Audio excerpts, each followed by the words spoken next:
Qatar revealed a ceasefire agreement between Israel and Hamas on Wednesday. Under the terms of the deal, fighting in the brutal 6-week conflict would stop for 4 days, scores of hostages held in the Gaza Strip would be liberated, and numerous Palestinian detainees would be released. The Foreign Ministry of Qatar stated that it will declare in a day the start of the truce countdown, during which 50 captives will be gradually freed in return for what Hamas claimed to be 150 Palestinian inmates detained by Israel. Women and children will be the ones released by both sides. Aid to Gaza, which is under siege, would also rise. Hours after Israel's cabinet accepted the agreement, the announcement was made. It concluded weeks of covert negotiations between Israel and Hamas, the Islamic militant organization that has controlled Gaza for 16 years, spearheaded by Qatar. Stop-and-go negotiations to liberate some of the approximately 240 hostages held by Hamas and other militants in Gaza were also facilitated by the United States and Egypt. About a day after all sides accept the agreement, hostage releases would start, according to a senior White House official who discussed the delicate issues on condition of anonymity. When confirming that the cabinet had accepted the arrangement, the office of Israeli Prime Minister Benjamin Netanyahu did not mention the release of Palestinian detainees or the increase in humanitarian aid. The Israeli government is dedicated to freeing all of the captives. The government approved the first step in accomplishing this aim tonight, according to a statement released by the office.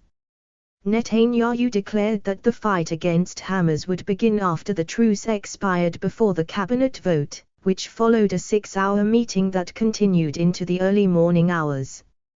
He declared, "We are at war, and we will not stop the war. We'll keep going until we accomplish all of our objectives." President Joe Biden welcomed the agreement, stressing that Netanyahu has pledged to back an extended pause to ensure that all captives are freed and that aid can be delivered to the Palestinians living in Gaza. While spending the Thanksgiving break in Nantucket, Massachusetts, Biden stated that the accord should free some American captives, adding, "I will not stop until they are all released." According to a statement from the Israeli administration, the ceasefire would be maintained for an extra day for every 10 captives that Hamas freed. A longer-term truce might result in domestic and international pressure on Israel to conclude the war before it destroys Hamas' military capability.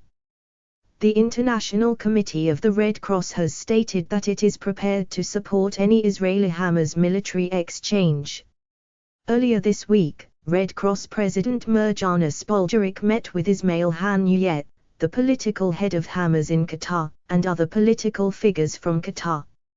On October 7, thousands of Hamas militants broke into Israel, killing at least 1,200 people and detained hundreds more.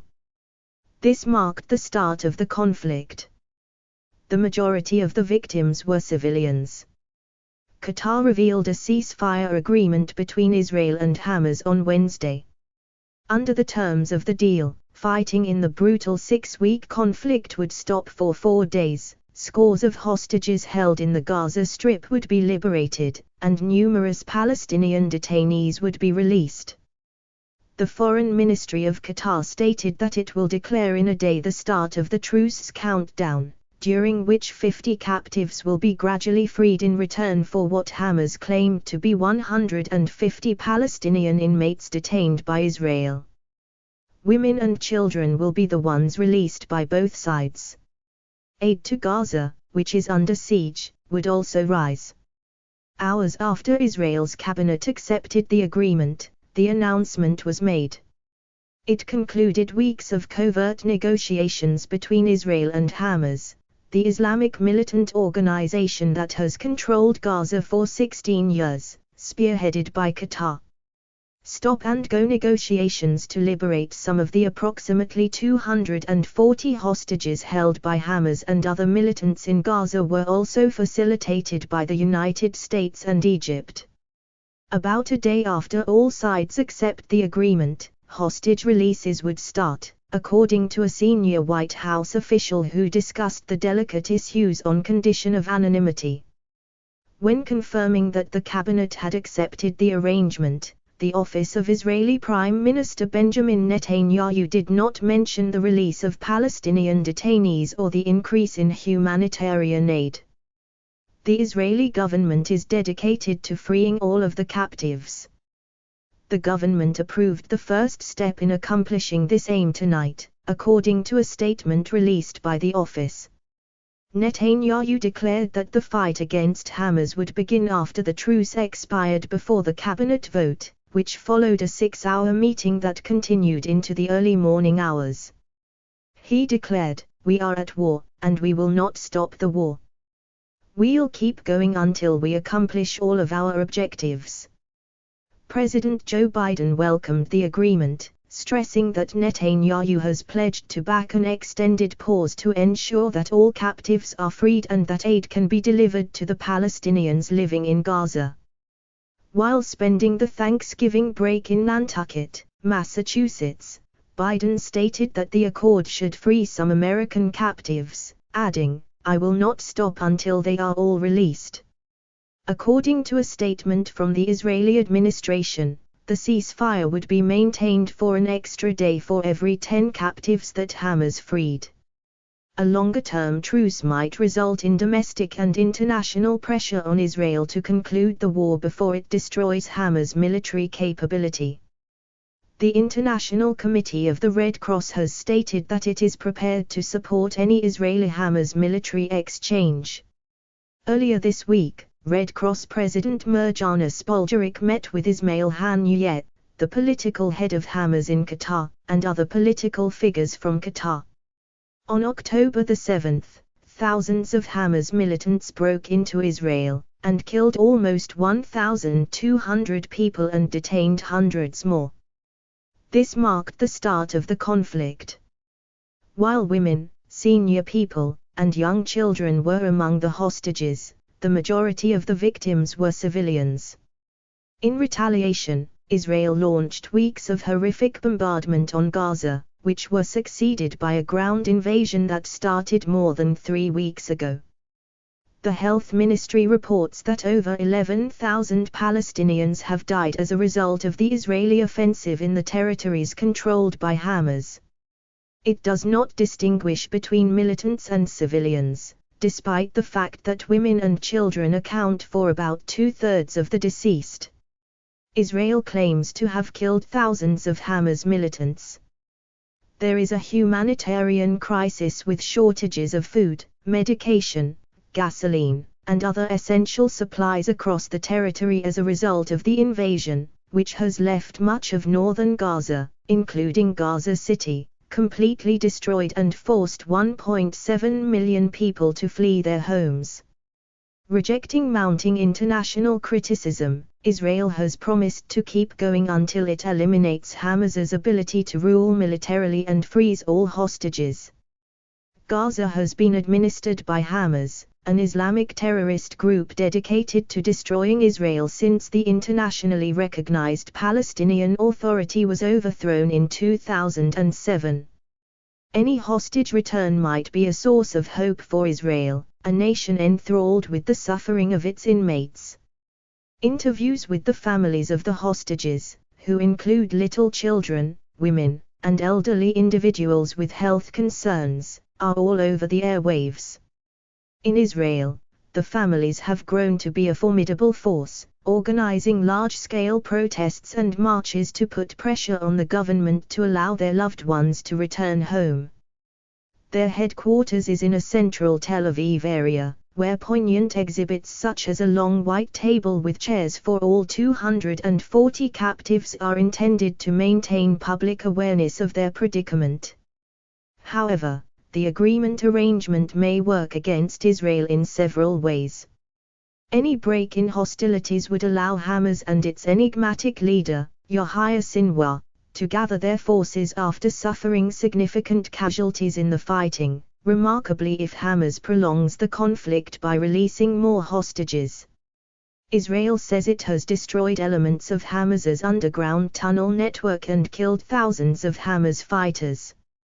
However, it has not provided any proof. However, Israeli officials admit that a large portion of the group's infrastructure is still in place. The international pressure on Israel to end its offensive as the full scale of the destruction in Gaza becomes evident could also increase with a ceasefire. Even Israel's main ally, the United States, has voiced worries over the severe damage being inflicted on Gaza's civilian population. Approximately 75% of Gaza's population is now living in filthy, overcrowded shelters after being forced from their homes. Due to the extensive damage in the north and the ongoing presence of Israeli troops there, many, if not most, will not be able to travel back to their homes. Suppose people spend the chilly, rainy winter in shelters or tents. In that case, that might result in an even more significant humanitarian catastrophe.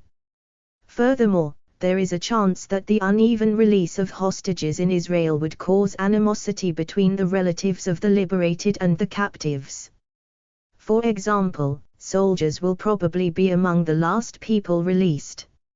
Young women who worked as spotters near the border are among the troops' families, and they will likely put pressure on the government to hold off on resuming the offensive until after their loved ones have returned home. Hadass Calderon, whose 2 small children were kidnapped along with their father, told Israel's Channel 12 TV, "There are many families and many opinions." Long-term ceasefire may also have an impact on Israel's combat preparation. Although the Israeli military has stated that their war plans are still in effect and that troops are expected to stay behind enemy lines, it will be challenging and dangerous for the army to leave its men motionless. Rear Admiral Daniel Hagari, the Army's chief spokesperson, responded, "The Army will know how to maintain its operational achievements when asked about a ceasefire. Though Hamas might attempt to claim victory, there won't be anything to rejoice about for Sinwar. Even if he lives and Hamas continues to rule, he will return to a world of immense devastation that will take decades if not longer, to rebuild." Tuesday saw further violence as the front lines of the conflict moved to the Jabalia refugee camp, which is a densely populated complex of concrete buildings next to Gaza City that is home to families who were uprooted during the 1948 conflict that surrounded the founding of Israel. After being driven out of much of Gaza City, Hamas fighters have regrouped there and in other eastern areas, according to the IDF, which has been bombarding the area for weeks. According to Lebanese officials and the Hezbollah-aligned Pan-Arab Network, 2 journalists from Al Mayadeen TV were murdered in an Israeli strike in southern Lebanon. The Israeli military did not immediately provide a statement. 4 Hamas members were killed by an Israeli drone strike in Lebanon, according to a Palestinian official and a security officer in Lebanon. Since the start of the conflict, Palestinian militants and Lebanon's Hezbollah organization have engaged in nearly daily artillery exchanges across the border between the Israeli forces. Gaza's health ministry announced on Tuesday that due to the breakdown of major portions of the health system, as of the 11th of November, it was no longer able to count the dead. It thinks the confirmed death toll has significantly exceeded the official 11,000 figure. Hospitals have continued to report deaths from daily strikes, frequently dozens at a time, and about 2,700 people are still missing, thought to be trapped under rubble. According to the Israeli military, the ground offensive has claimed the lives of 68 soldiers. Click the bell symbol and subscribe to our channel for the most recent information about our upcoming videos.